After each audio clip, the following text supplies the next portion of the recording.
शादी मुबारक में फाइनली आज प्रीति के इस शादी के रिक्वेस्ट को एक्सेप्ट कर लेगी, यानी प्रीति खुद हाँ करेगी केटी के साथ शादी करने के लिए। आज का एपिसोड सबसे ज़्यादा इंटरेस्टिंग होने वाला है। आप जिसे देखेंगे अभी जिनके पास हॉटस्टार का सब्सक्रिप्शन है वो देख सकते हैं, नहीं तो आज शाम को स्टार प्लस पर शादी मुबारक का आज का एपिसोड बिल्कुल भी मिस मत कीजिएगा।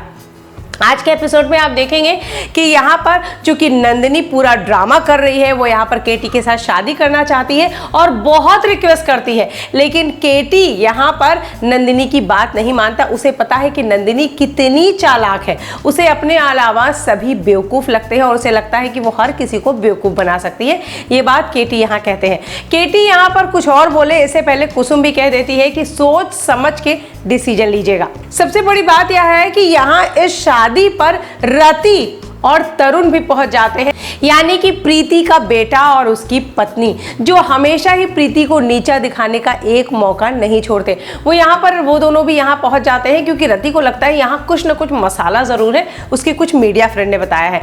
यहाँ पर जैसे ही केटी को लगता है कि नंदिनी उसे हर बार ये बात कहती है कि तुम मुझसे प्यार करते हो, इसीलिए तो तुमने आज तक अपनी ज़िंदगी में किसी और को आने नहीं दिया। तुमने 17 सालों में किसी से शादी नहीं की, किसी से प्यार नहीं किया, अपनी जिंदगी में किसी को नहीं आने दिया।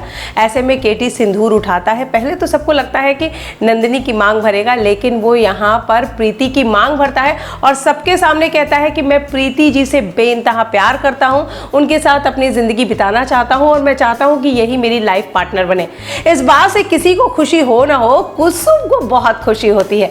कुसुम बहुत खुश हो जाती है, लेकिन तरुण यहाँ पर अलग बवाल कर देता है। वो कहता है मेरी माँ मेरे पिता की पत्नी थी और किसी और से शादी नहीं कर सकती, मेरे पिता की विधवा है वो।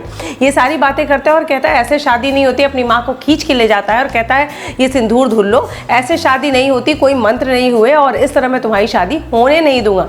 कुसुम यहाँ पर रोकती है, तरुण को वो समझाने की कोशिश करती है, प्रीति को बहुत समझाती है और शायद कुसुम का समझाना प्रीति को समझ में आ जाता है। केटी को लगता है कि शायद प्रीति नहीं मानेगी। वो यहाँ पर मंडप से उठते हैं, मंडप को तोड़ने लगते हैं और कहते हैं मैं अकेला था और अकेला ही रहूँगा।